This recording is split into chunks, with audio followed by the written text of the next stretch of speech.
Few things shape a person's life so much as the education they receive.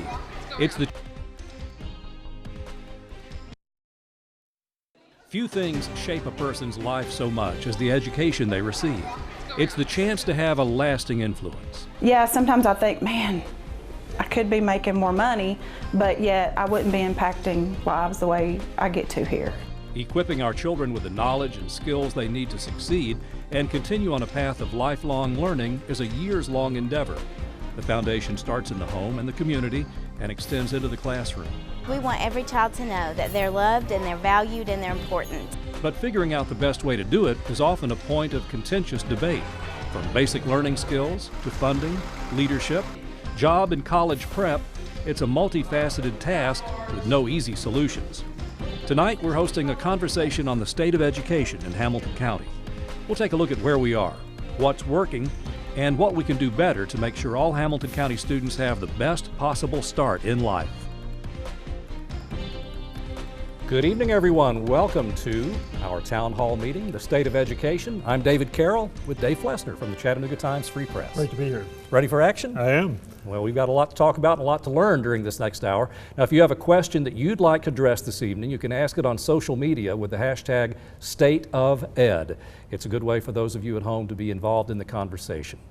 Now, community involvement is going to be our first topic this evening, and the effect that parents or any adult has on our students may be immeasurable. Mentors have the ability to help with their studies and behavior, which puts many on the path to a brighter future. Parental involvement. It's a term that is changing to include any adult in a child's life. Grandparents, aunts, uncles, a pastor, a youth pastor, a coach, maybe just somebody, a neighbor, anybody that's willing to come in and advocate for a child, you'll find that schools are willing to work with them. The result? Higher performing schools. Regardless of income or background, research shows students with involved families earn better grades, have better attendance and behavior, and graduate to go on to higher education. It's important for every child to have at least just one adult that is a positive influencer in their life. Normal Park Magnet School parents are required to get involved, but Principal Blake Freeman knows not all parents in Hamilton County are able to do so. That's where community involvement comes in.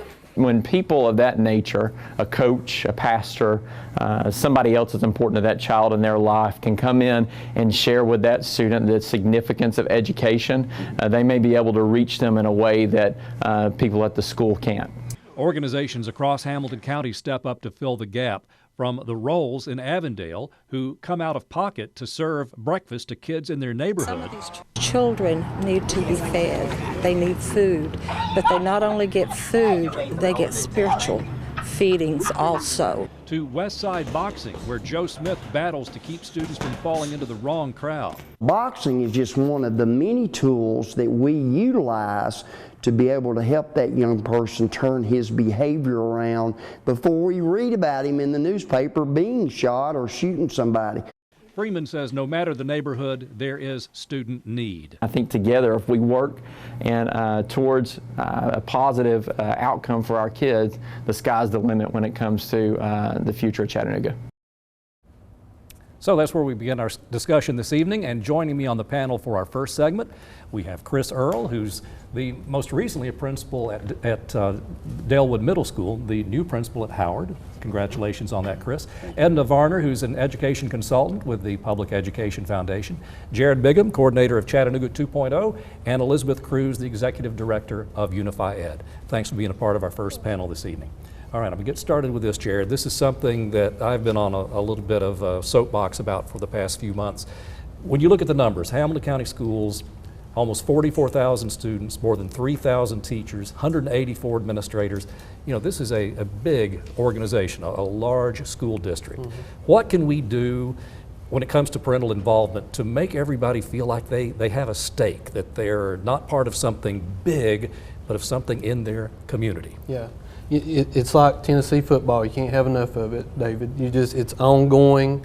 It is not a check the box activity where you listen to some parents at a PTA meeting or do a focus group and say, well, okay, we've done our due diligence on community engagement and listening to parents, and then you go on and do whatever strategies you're going to do.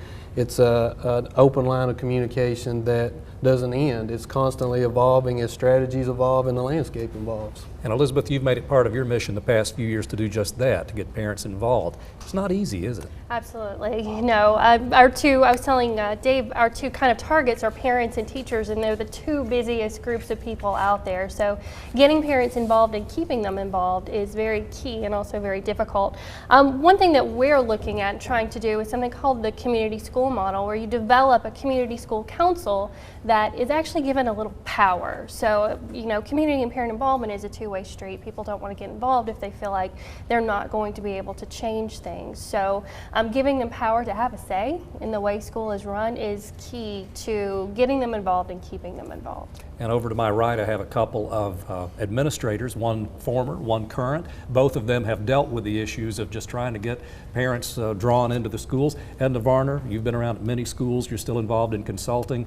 Do we have the magic bullet here? Is there an answer to this? Well, I think there are many answers to this. One of them is to start with the assumption that parents really want to be involved. Even though their actions may suggest something otherwise, some parents don't know how to be involved.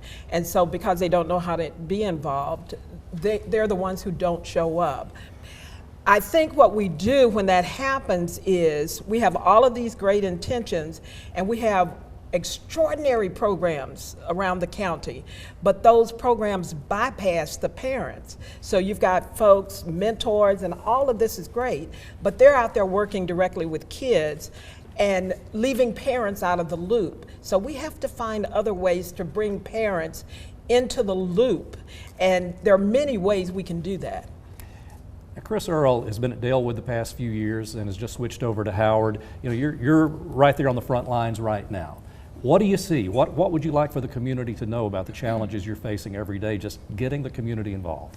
I think the biggest thing is that we have to understand that have to look at what are our challenges and identify them and work towards it. I think leadership is an extremely important portion of it, and not only just leadership, say at the district level or the local level, and community as well, but even leadership at home and even all the way down to the child. Everyone has to play a part to work, you know, together in bringing the kids and the parents and community involved all at the same time. And I'll keep it with you guys just for a minute because the issue of equity comes up often when we talk about economically disadvantaged in Hamilton County. You know, here in Hamilton County, 60.5% of the students are considered economically disadvantaged. That's above the state average. It's above the national average. And you know, we have so many students who are challenged as far as even the language they speak. We put a lot of resources into our lower income schools. Are we doing enough? I think that there's never enough. You know, when you look at certain situations with parents, you know, sometimes some parents may have the opportunity to leave their job to get involved with the kids' school and become a large part of it. Then other parents may not be able to come because, you know, time off of work means money out of your pocket.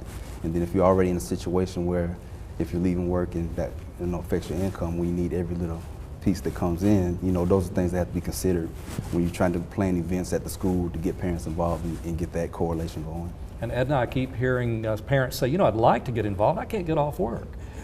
Are we working closely enough with our employers to maybe come up with programs that will get the parents into the schools? Well, I have done some work around the country where employers make an effort to make it possible for their employees to be at school, and they give them that opportunity without deducting money from their pay.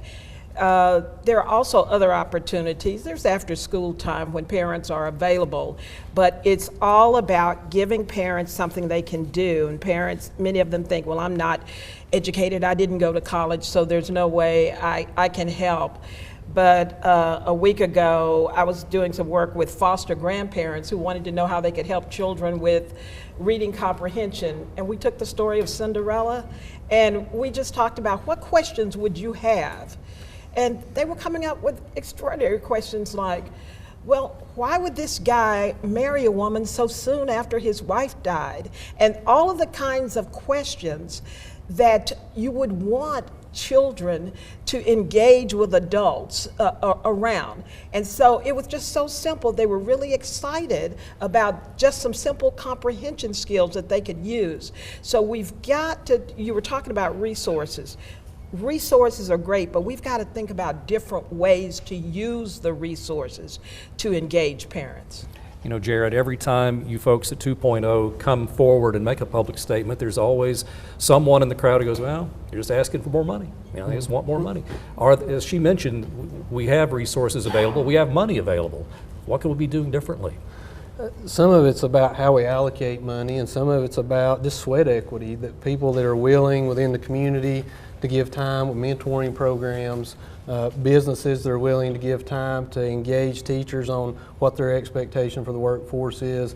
So many of the strategies that we see around getting the community involved don't cost money. It costs time, and a lot of times it's missionary work for the people in the community. And we've seen through 2.0 with the work groups and the steering committee and community champions that people are willing to do that missionary work when it benefits kids.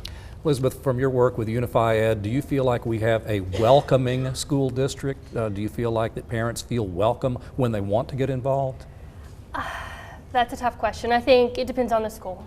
I think there are a lot of schools that are welcoming and are open, but there are some schools that parents, like I've talked to parents that, you know, have an incoming kindergartner that want to go do a school tour and have been told, no, we don't do those, or our doors are closed. So it really depends on the school, and it really depends on the principal. I think our school system as a whole could do a whole lot more to ensure that there is that culture of welcoming the community in the doors. And we've got a principal sitting right over here. Chris, if somebody contacts Howard and says, hey, I don't even have a kid there and I want to get involved, what do you tell them? Are you suspicious? Like, what are you up to? No, we welcome that. And I think one of the bigger issues is that sometimes it's almost like kids have a shelf life, so to speak, and some of those best parents that you have at your school, their kids are only there 4 years or only there 3 years. So those parents move along with their kid, then some of them kind of kicking and screaming, don't leave us, come back and help. Then, you know, so I think that a key component is customer service. You know, I think the heartbeat of your school is your front office. If you have warm, inviting people, and you have a website and things that are inviting once you come into the school, I think that speaks volumes, because I do think a lot of times individuals feel a little intimidated, and then when they do come to the school, sometimes it's on a negative reason. And so when people come on a positive note to kind of get to know your principal, get to know your teacher, and see what's going on, I think that helps out a lot. And one thing, if I could add, you know, sometimes just coming out of an I-Zone school, lots of times there's a lot of perceptions about the school, and then when someone walks in the front door, you know, they'll make a comment, you know, I didn't realize it was like this, you know, over here, you know, and my thing is, well, if you come and see, you will understand and dispel all those perceptions. Anna, you've been so involved in education for many years, and this is an opportunity for you to do two things for me. You can address principals, you can address parents, and I know you like to do both when you can. What would you tell those groups? Let's start when we're talking about involvement. First, I want you to send a message to principals, and then I want you to talk to parents for me. Okay, here's a message I would send to principals. I know we see a lot in our neighborhoods that cause us alarm, but I think the best thing you can do is go to the parents. And sometimes it's going to their church, going to their neighborhood association, but if you can't get them into the school, go to them.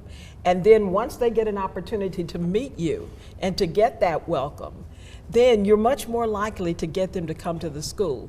So it isn't always about their coming to us first, we need to go to them. And then parents, I always say, assume goodwill. Assume that the folks in the school care about your child the way you care about your child. Go there with that assumption. Go there willing to work with the schools to do what's in the best interest of your child. So often we go and we're ready to fight when we walk in the door. But we've got to make sure that when parents come, they know that we are there to do what's in the best interest of the child. All right, we want to thank Chris, Edna, Elizabeth. Jared's going to join us again for more in just a moment. Dave Flester returns with us to take a look at workforce development when this education town hall meeting continues.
Welcome back to our State of Education Forum tonight on Channel 3. I'm Dave Flessner with the Chattanooga Times Free Press.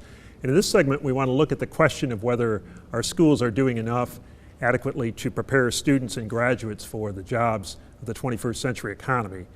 We're lucky to have a panel here of both educators and business people to talk about the question about whether we're doing enough and our schools are doing an adequate job for workforce preparedness.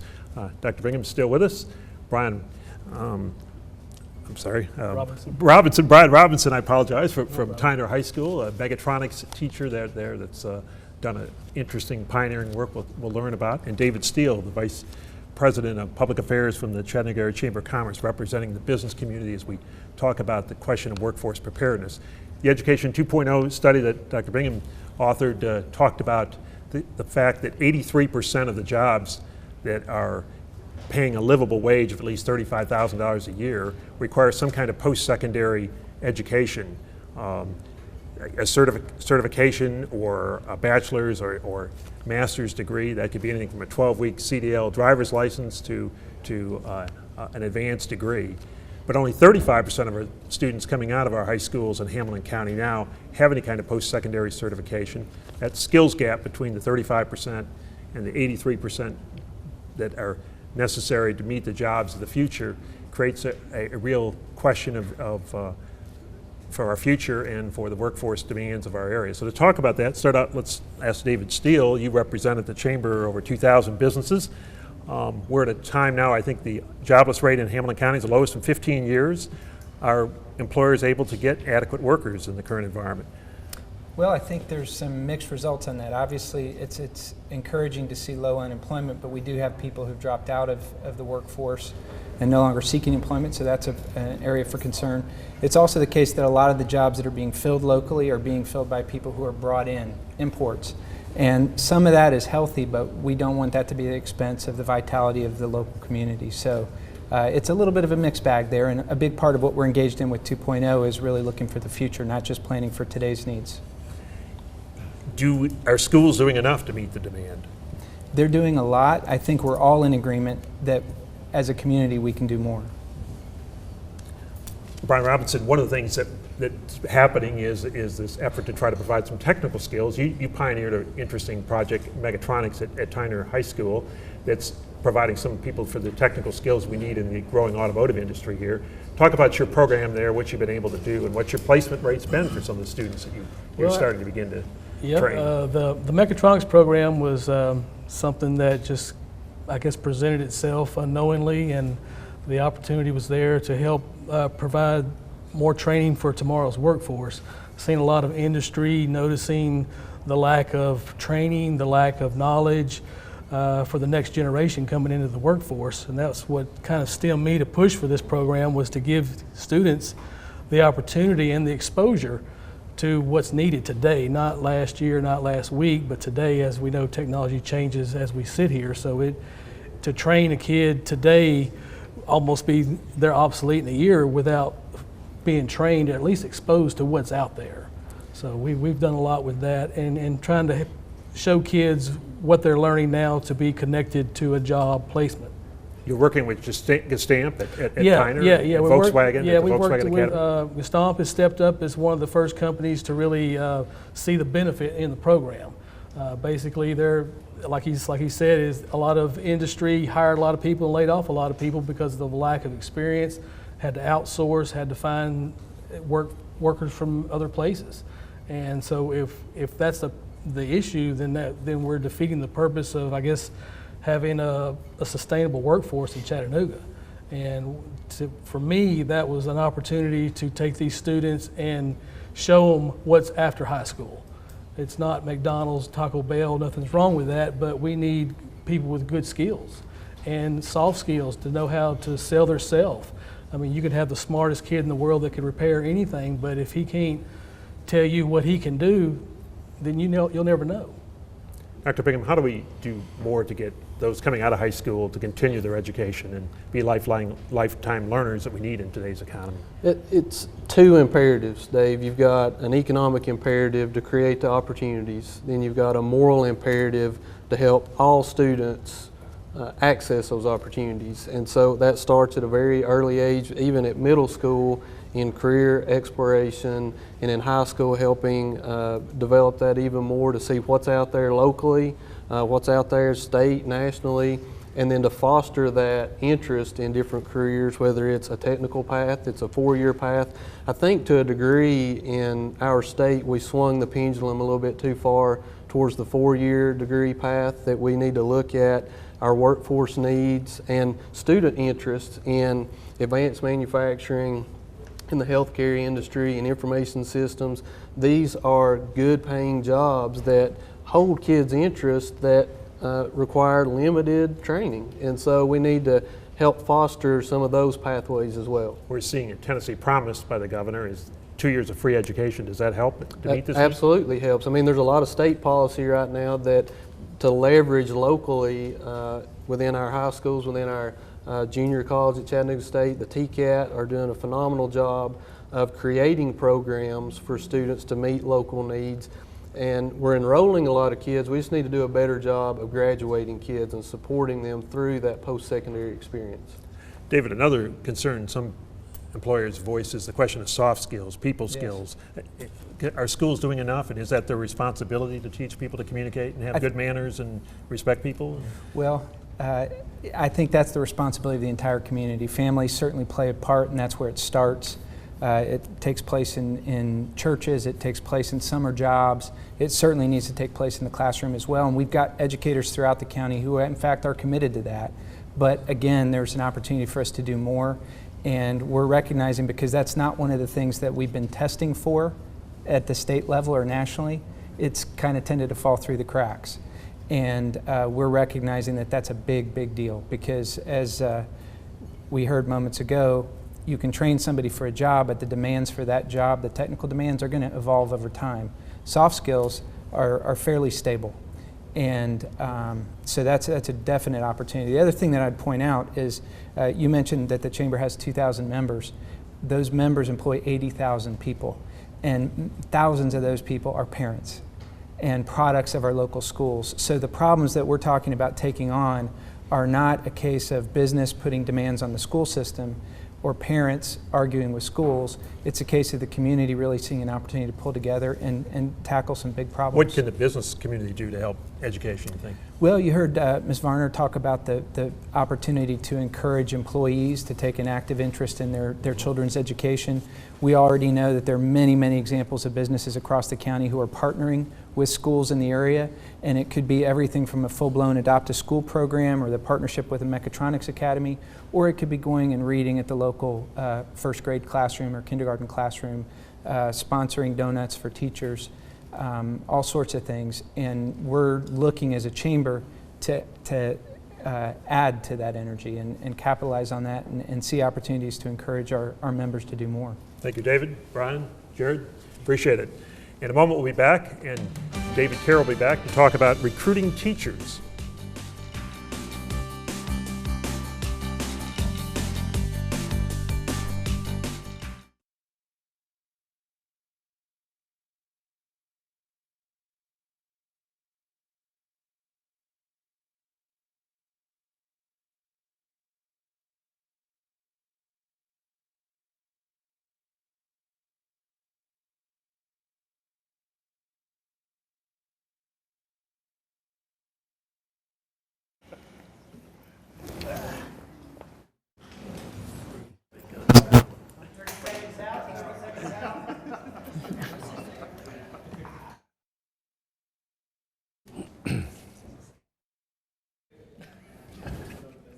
Say it just like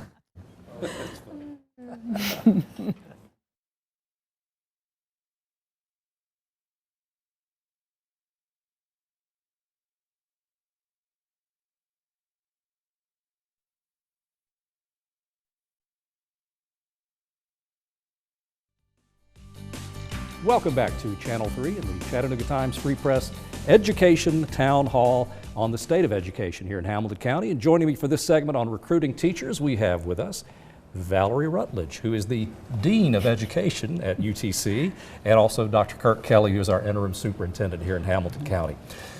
Dr. Kelly, I'm going to start with you. You've been on the hot seat the last couple of months, and you know, people have said this is a crucial time for the Hamilton County schools, that things could go in any direction this coming year.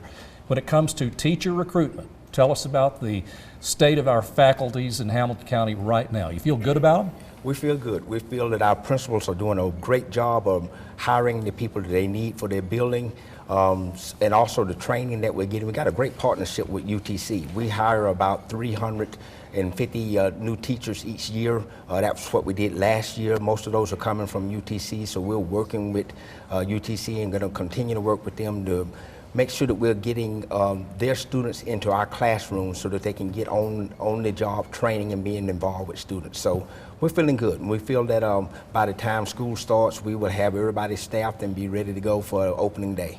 Now see, all that sounds good. It sounds really, that's what I wanted to hear you say. But, you know, in light of what we've seen as far as some test scores, the report from 2.0 a few months ago, I'm sure there are people watching right now saying, well, Dr. Kelly, let's be honest, these scores need to be higher and the quality of our teachers needs to be better.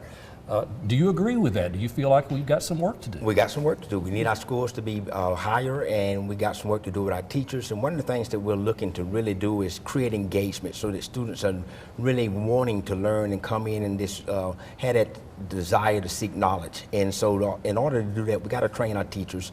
We're looking at some different professional development so that we can actually do it embedded at the school sites, trying to do everything that we can to make our principals stronger. We're having focus groups to get more input all of next week so that we'll be better prepared when school starts. So we got some work to do, but we're looking forward to it, and we're going to be up to the challenge. Valerie, I know that whenever these reports come out with low test scores and criticisms of teaching quality and all that sort of thing, you know, it's got I'm sure you take it personally sometimes. Absolutely. Because this is something that's been your passion for many years. Have we been going about it the wrong way? Are you guys changing anything in the way you do business? You know, I think there are several things that relate to all of this. One of them is exactly what Kirk said, and that is we rely heavily on Hamilton County to give us the opportunity to come into a classroom where you then get to see outstanding teachers working with students and dealing with the situations that the students will be confronted with whenever they enter the classroom. And I think part of what they have done with us for years is to give us access through a professional development school model for students to spend a whole semester full-time in a school before they student teach, and then they add the student teaching. That's almost equivalent to a year in a classroom.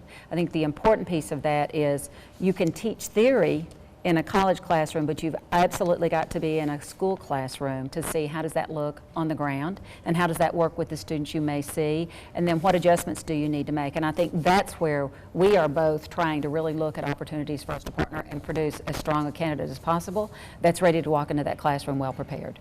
You've always been very honest with me, so I'm going to put you on the spot here. You can tell better than anybody the quality of our future teachers, the quality of the high school graduates who are coming into your program, better or worse than, say, a generation ago? Different. How so? Well, I think different in lots of ways. They come to us with a different set of skills. Sometimes they may be much more knowledgeable about certain things. They may have much more expertise in the terms of for example, using technology. But I think the challenge that workforce people would tell you and that we confront and that Kirk would say is sometimes what we consider those soft skills, which are how do you relate effectively to people. And I know the first group talked about parent involvement. Those are some of the things that it's hard to teach a student unless he or she gets into a classroom, works alongside an effective educator and hears that it's not just the content, it's also all the other aspects of teaching. And I think if you were to look at it, there are different skill sets, and that's one of the ones that we are concerned about and think we really need to make sure our students come out prepared to use effectively in a school.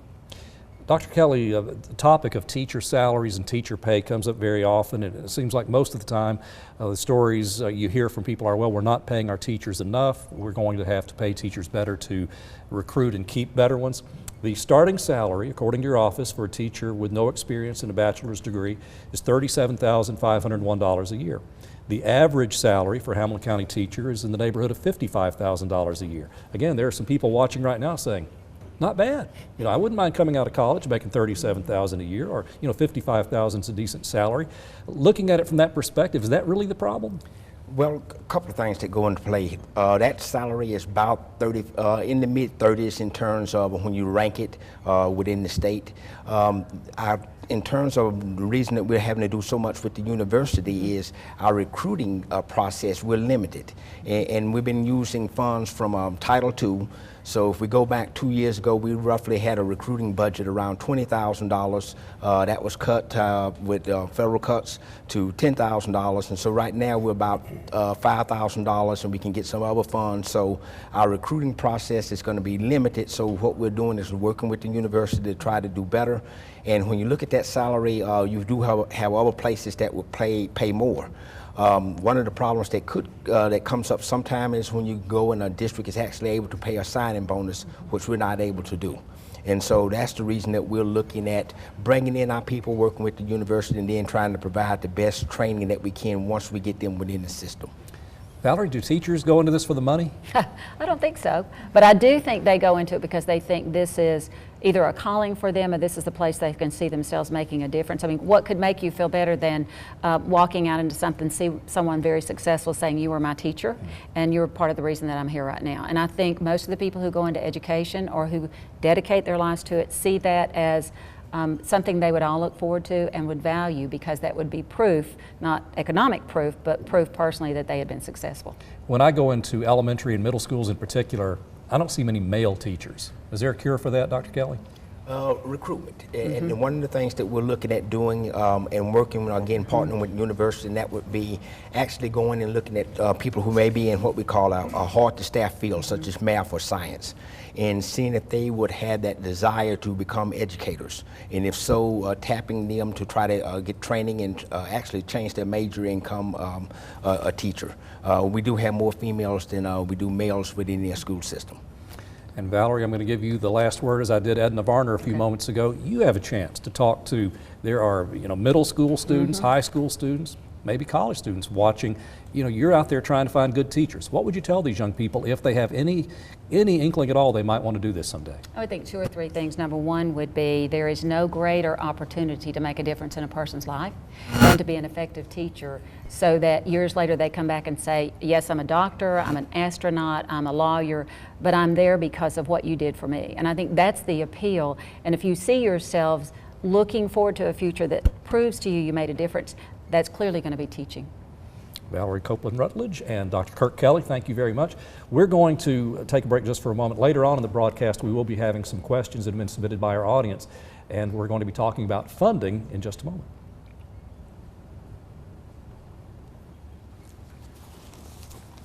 This is Dave Flessner. We're back now talking about the economic and political question about how we fund schools, who should pay, how much should we fund, and we're delighted to have with us to talk about that Dr. Kelly staying in this panel, and as well from a state and a local perspective, Hamilton County Mayor Jim Coppinger, State Senator Todd Gardenhauer, the Vice Chairman of the Senate Education Committee in the General Assembly, the state playing a critical role in funding for our schools.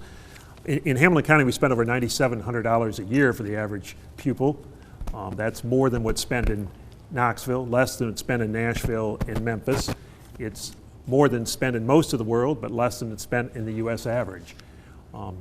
So Dr. Kelly, let's start with you in terms of the level of funding that is appropriate within the Hamilton County school system. This year there was a request by the Hamilton County School Board for a $24 million increase. The county did not go along with that. The lack of that funding, what did that deny you from doing? What would the $24 million allowed you to do to improve schools that you were unable to do because you didn't get that money? We were really looking to apply those funds in 3 areas. One is college and workforce readiness. The other one is literacy, and also working with our priority schools. So we didn't get the full amount, but we were actually able to, say for instance, with our priority schools, we're actually able to hire 15 additional teachers to work with literacy.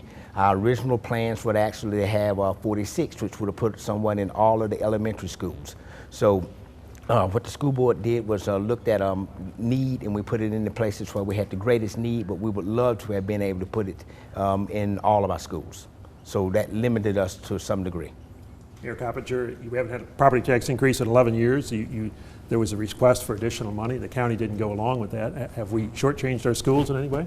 Well, I don't believe so. I mean, Dave, if you look back at historically since 2008, in the operating budget in the Hamilton County school system, we've seen $97 million increase there. It was once at $3 320 million, and it's now this year at 417 million. So we've seen an increase there. We've spent over just my tenure in 5 years, we spent $138 million in new building construction and a few additions. So again, and if you look at the figures about, as you mentioned, counting the local government and the state government, $9,700 per student. Local government here contributes. We're in the top 3 in Tennessee in counties that contribute locally to our school system. Is there, you know, as Dr. Kelly said, and we got a great relationship, as I have with with Rick Smith as well. You know, they have a lot of needs. We understand that, and we want to fulfill as many of those as we can. But again, allocating those resources, which Dr. Kelly's doing, and going to do it successfully, we're confident, is what we like to see, because we've experienced an extraordinary amount of growth, and that growth, when we're growing, the school system's growing financially as well. So. Again, it's not just about property tax. Fortunately, we've been able to increase the school's budget without having to raise property taxes. Senator Gardenhauer, the state education budget went up this year by the most in a number of years, but you didn't fully fund the BEP 2.0 that Hamilton County and others have been promised, they thought, in their mind. Is the state doing enough for public education? Well, the state's doing all they possibly can. Let's point out something about what you just said. Governor Haslam has put more money into K-12 education than any governor in the past, number one. And since BEP 2.0 came into existence, he's put over $7.5 million, $750 million additional into the BEP formula, and that overfunded what the BEP 2.0 did. This year alone, we funded the 12th month of insurance for teachers. We funded a little less than $20 million for special needs type students. We funded a little less than $15 million for English only students. And keep in mind, in Hamilton County alone, we have 20,000 Latino households in this district. And when you talk about those kids, the majority of them come from Guatemala, and there's 27 different dialects in Guatemala. And so we need to teach these children how to read. Just an article came out in the Wall Street Journal today. If you don't have these children learning to read by the 4th grade, then the likelihood of them getting out of high school is very remote. And so goes back to something that they were talking about earlier with teachers. One of the things we've been trying to do is define what a teacher is. And when you talk about the salaries that you have, the average salaries, a lot of that is because somebody has a teaching certificate but is in administration. And what we would like to see is we would like to see those funds go more to the actual classroom teachers, especially in the early childhood development part, and have that salary disproportionate to other teachers, because that's where the foundation is set. But as far as funding the BEP, Governor Haslam has gone way overboard of any other governor in the past in funding that. Dr. Kelly, should we put more money into the classroom like the senator suggested? And what about, why did you sue on the BEP 2.0 challenge the state's funding formula? 2 things. Roughly, if you take $1, for every dollar that we are receiving, roughly 82% of that is going into people. So that leaves very little that you can do for instruction. So part of the suit was that's an imbalance. So when that imbalance is there, you're taking away from instruction, so that's material. We would have loved to increase the block grants for all of our schools, which would give them more instructional material. But that's where you sort of, you don't have that funds available when you're having to put most of it into people. I agree, in our charge is basically K through 12, but you actually need that support even prior to coming to kindergarten. And so you have some students that will come in that are ready, some that are not, and so you're trying to get all of them caught up by the time, as Senator Gardenhauer mentioned, at 3rd grade or 4th grade, and that creates a burden for the school system. Some reformers have talked about student-based budgeting, or a plan where you would weight the average and try to give money toward needs of schools, individual students versus the school-based system we have now. Does that make sense, Mayor Coppinger, if you look at that? Well, I mean, I think I probably ought to yield to the superintendent about that, but again, whatever it takes to educate our young people, we need to be looking at other options. Should we make that reform, Dr. Kelly? That's a reform that we looked into. Also, you're looking at, even with that different budget approach, you still want to make sure that you're going to have good results. And so really you're trying to create an educational program that's going to be really tailored to the individual student. And so in some cases that's going to cost more money because the student may have special needs, but right now that creates a struggle because you're still looking at instructional standpoint, but 82% of your dollar is going into people. Thank you, panelists. We'll be back in a moment to take a final break and get to your questions as well on tonight's State of Education.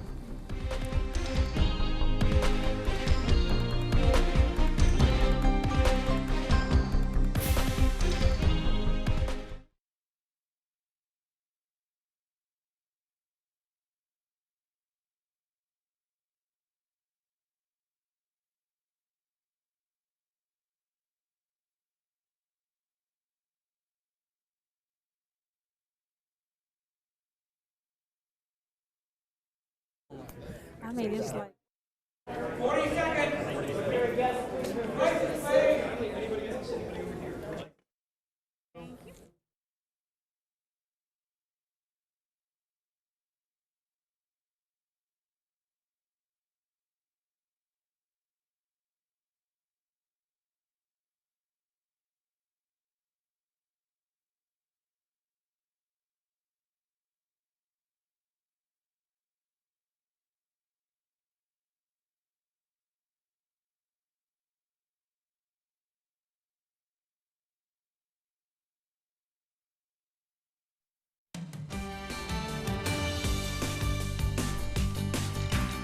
Welcome back to our State of Education Town Hall meeting.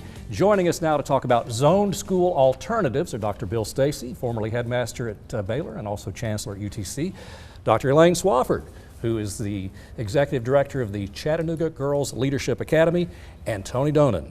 Is it Dr. Tony Donan? It is. There you go. I thought it was. Wanted to make sure. He's with the STEM school in Chattanooga. Want to congratulate you two, by the way, for the success of your schools. It's phenomenal what's been going on there. Let me start with you, Dr. Stacy. First, good to see you again. Thank you.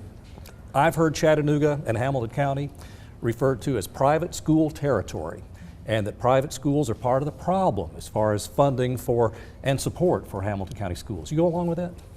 Well, I think having some great public schools is the answer for our society. We've got 4,400 kids in school, and if you think, well, we have 40,000 students in Hamilton County schools. We got 4,000 in independent schools. So there's no way the independent school can carry the load that this democracy has to have. So the Republic waits and just thrives on public education. So you got to go there, stay there, and we have to make those differences that allow them to succeed. If we said to any teacher, would you like a student who'd make the highest score on the ACTs this time? We'd all say sure. Would the parents like it? Sure. So you make the opportunities, and parents do sacrifice to go to either school, public or independent. And Elaine Swafford, your success story at Chattanooga Girls Leadership Academy has been well documented, and yet there are critics. There are some who say, well, she's taking many of the better students and families out of the traditional public schools. How do you respond to that? Well, you know, I wish that were true, David, but if you look at the statistics at the Chattanooga Girls Leadership Academy, 97% of them are low income, and 2 years ago, 82% of them entered the 6th grade. Behind in reading 1 to 3 grade levels below where they should be. And so the fact is that we have a school, and let me stop and say that I'm publicly educated, and so I believe in public education, and so it's just a different kind of public education. And so, you know, the fact is that we provide, hopefully, an advantaged education for disadvantaged girls, and so it's a population that's served in any other urban school. And so we have a process, we hope, that performance, you know, when you're given an ultimatum, you do what you need to do and you change your school, and that's what we've done with the same type of children. And I want to come back to you on that in a moment. Tony Donan with STEM School, Science, Technology, Engineering, Math. It's over at Chattanooga State. If you haven't seen it, you need to. It's a sight to behold. Let's first talk about your success story over there. Just tell me where you started and where you are now as far as students are concerned, numbers. Oh, well, in terms of numbers, I guess when we started the school, you know, it was a warehouse, and it had a couple months. When I was hired, I think we had less than 2 months. You got some students coming, and they went around to schools and said, hey, there's this new STEM school, and kids were like, well, they might have some technology. Okay, I'll give it a chance. But now we have over 3 kids waiting for every 1 slot. We have a lot of interest in the school, and I think it's because our focus on process thinking and really engaging the kids in their education. So if the STEM school is part of the answer, how do we build on that? How do we put it in other parts of the county? Well, I think there's this fallacy in education that education is all about content, right? And if you read Thomas Friedman, if you read some people looking at executives across successful businesses, they talk, the content's always changing. We need people who can come in and be critical thinkers, work with other people, and bring innovative ideas to the table. And I think schools need to think about rethinking how they design their school, not just around content, but around process thinking. And process thinking has got to be a major portion of what we do in this next century to prepare our students to go forth and be really ready for this ever-changing environment. You're a relative newcomer to Hamilton County. Let's assume for a moment your job is safe and you can say whatever you want to say. We've just said it on TV, so it's true. What do we do to fix things? What's wrong with Hamilton County that people think we're sitting in neutral instead of making progress? Well, I don't think we're sitting in neutral, right? You have a school system with 40,000 kids, right? It's a very large bureaucracy, right, in terms of what we're trying to change. When I got here, you didn't even know how to buy an app, right? I can remember we had these iPads, can we put an app on them, and people looking going, we don't even know how to do that, right? Now we have schools that are one-to-one with technology, looking at how do we integrate this amazing resource, because kids are already coming to school with all the information they can possibly learn in a million lifetimes in their pocket.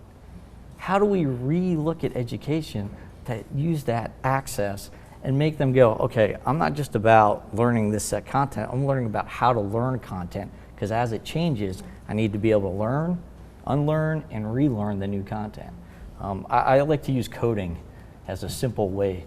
You know, 10 years ago, if you were coding in this certain language, you were sought after. Then 5 years ago it was this. Today, there's Swift 2.0 in terms of Apple putting out to build all their apps. If I teach my kids Swift 2.0 today and say you're done, they'll be outdated in 5 years. It's about teaching them the process of how to learn these things so that they know how to go about being continuous learner throughout their life and being marketable in the jobs that are forthcoming. And I'm looking forward to learning what you were just talking about. That's some deep stuff right there, but it's working. Elaine, if CGLA can be duplicated in other parts of this county, then why aren't we doing that?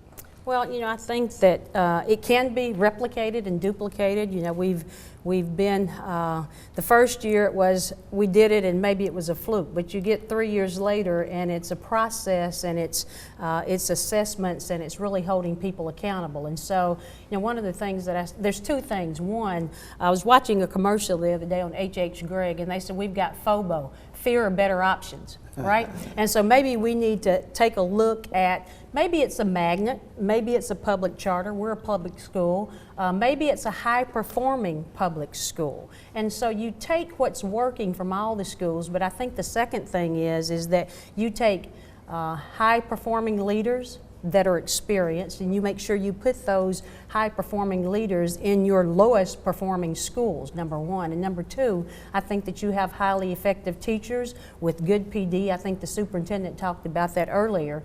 And you have to hold everyone accountable and then give the schools and the leaders, one of the things that makes us successful is some autonomy. And so you have to trust your leaders, and I think that those things, I call it, probably copyright that, but I call it HAA, H-H-A-A. And you give people autonomy and you put effective people in place. And the second thing is, we look at student-based funding. We back it up from what does every student need and where can we meet every student where they are. Now that's a hard piece to do because the funding we talked about, right? So 29% of my budget is raised from fundraising. So I have you know, I do extra fundraising to make sure that we give, again, disadvantaged kids an advantaged education. If you brought some donuts tonight, I'd be buying them, I'll guarantee you. Dr. Stacy, I'll let you have the final word here. You've worked in private education, you've worked in public education. If you were a young man starting a family now, what would you do with your children? What would you be looking for in Hamilton County? I look for this stuff that's an elephant in the classroom we haven't talked about. I'd want a safe place for my kids to go. I want the teachers to feel safe. I want those students to feel safe when they come into that school. That gets in the whole community. I want to have Broad Street and the bridge. I want to see it a place that's comfortable. I appreciate very much what you have put together at the television station and the newspaper. We have a chance to remember that we're pretty good in Hamilton County of visioning. Remember that? Those of you in the audience, I'm sure you do, that people came actually by the hundreds and walked around and stuck those little yellow stickies on the board saying, this is my priority, this is what I want to do. I think we ought to do the visioning again. We've seen some of these numbers that just it breaks our heart to see. Well, you've dealt with them very well. But to have the sense of being able to envision what we want to do with the whole community. And my goodness, we won't cut a chop off here and another group off of here. What we've done well in Hamilton County is we've worked together. There's this stuff called the Chattanooga Way. And I loved Claude Ramsey. He and I used that term. He used it. I stole it from him. It's been a wonderful concept. But that's what we need to do about the schools. We need all of us to envision what do we want our schools to be, and we don't cut out anybody. We put people in the high expectations, and it'll work.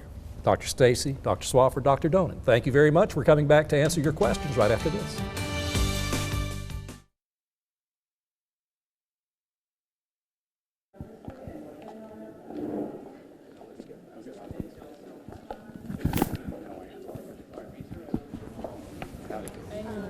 Hey everyone, we picked some questions that you guys have been scribbling feverishly away on the cards, and we picked a couple that we're going to get to here at the end of the show. If you asked, teachers really do make a difference in order to boost teacher morale, what will you do as a district to make sure teachers are satisfied? 30 hours. Ask that question. We can start with you right over here, and then we have one from the internet as well. And I think they're going to stand right up. Absolutely. Tell me your name. Cheryl.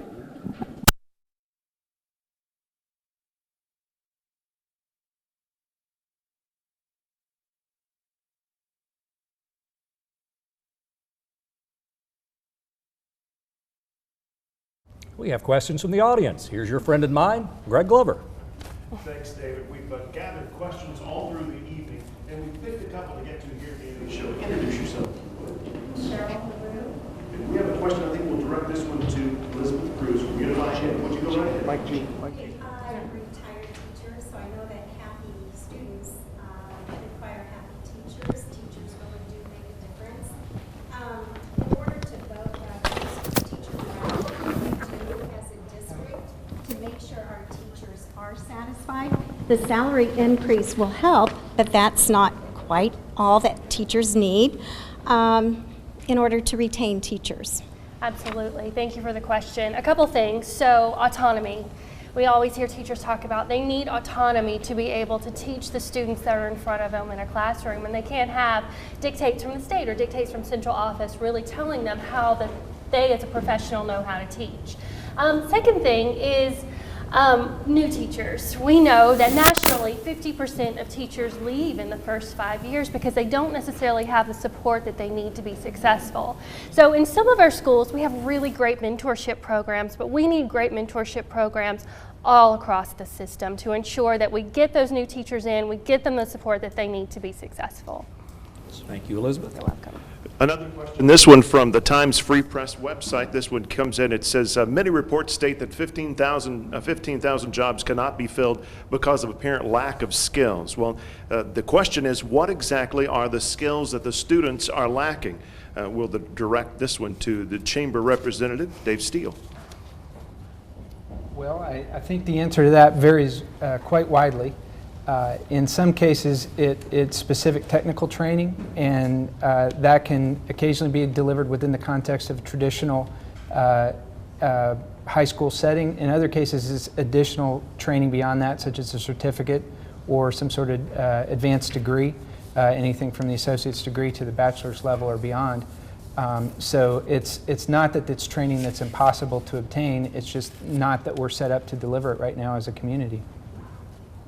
Thank you very much. One more question from the audience. We pulled this one here at the end. We'll direct this one to Jared. The question is, why do we only recruit at UTC? Why don't we recruit for colleges outside of UTC and the Tennessee system? Jared, do you have any good response for that? Well, I would say that it's not that we only recruit from UTC. First of all, UTC has been a great partner for the district, providing majority of the teachers to the district, but it's also about cultivating local talent. I mean, that's one of the initiatives of 2.0 is how do we support local talent, and that's not just in advanced manufacturing, that's in education. So creating our own pipeline in the Hamilton County schools of great high potential teachers is part of that. All right.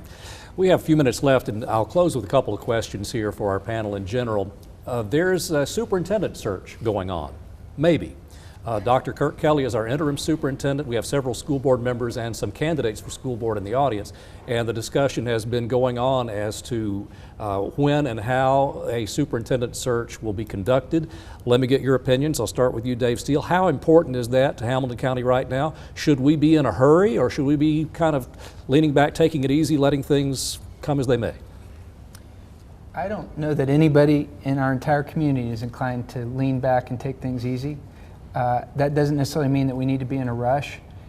From the school board members that I've heard from and the candidates attending debates leading up to the upcoming elections, it's very clear that they're all very aware of how important it is and how much is riding on it. What I think is exciting is that whoever is hired, or if the current superintendent is retained, that they're going to have the opportunity to work with a community that's really mobilized and energized and wants to see them succeed. And Jared, speaking from the Chattanooga 2.0 perspective, is this something we need to be hustling, picking up some momentum, or are we happy as things are? I would say that it requires thoughtful urgency. The setting and environment that whatever superintendent, or if Dr. Kelly comes into in the next coming years, is one that any superintendent would love to have. Most directors of schools, when they come into a district, spend an inordinate amount of time creating business partnerships, philanthropic partnerships, faith-based community, and we've risen up as a community and said, we want to be a part of this already, so the infrastructure's there. Now we just need some leadership or ongoing leadership to execute on the existing partnerships. Elizabeth Cruz, do we want homegrown? Do we want national search? What about Unify Ed's take on this? We want the best. We want the best for our community and the best for our students. Nashville just went through this, and one of my favorite things that they did was they actually went out to districts of comparable size and looked like Nashville and found places where things were working, where they were improving, and they recruited from those districts. And they had 3 phenomenal final candidates. I think we would be happy to have any of those candidates here in Chattanooga. Dave, any final thoughts or questions before we go? Education 2.0, how do we mobilize that now, do you think, to empower change in the school system? I think that it's keeping the conversation at the forefront and turning talk into action. I mean, talk's cheap. We've talked for 6 or 8 months now. It's time that we've created strategies based on community feedback, co-constructed by sectors across the community, that we put legs to it and we act on these strategies that the community is hungry for, parents are hungry for, educators are hungry for, business leaders are hungry for it, the faith-based community is hungry for it. So we now need to deploy these strategies that people have really been thoughtful and earnest about contributing to, and part of it's funding and part of it's just, again, the sweat equity. Dave Steele from the Chamber, Jared Bigham from 2.0, Elizabeth Cruz from Unify Ed, Dave Flester for the Times Free Press. I want to thank everybody, including the other panelists this evening who participated. As a closing note, let me just say that as an education reporter, I think we've all experienced the most chaotic, upsetting year that a school district could possibly endure during this past year. So I'm hoping we can all work together to ensure that this coming school year is going to be much better. If you joined us midway or just want to watch the State of Education Forum again, we'll have your chance for you. We're going to replay the show in its entirety Saturday morning at 5 o'clock, and it's also available through Channel 3 online at WRCB-TV.com. Our partners at the Times Free Press will also have it on their website. Thank you for watching. We'll see you later.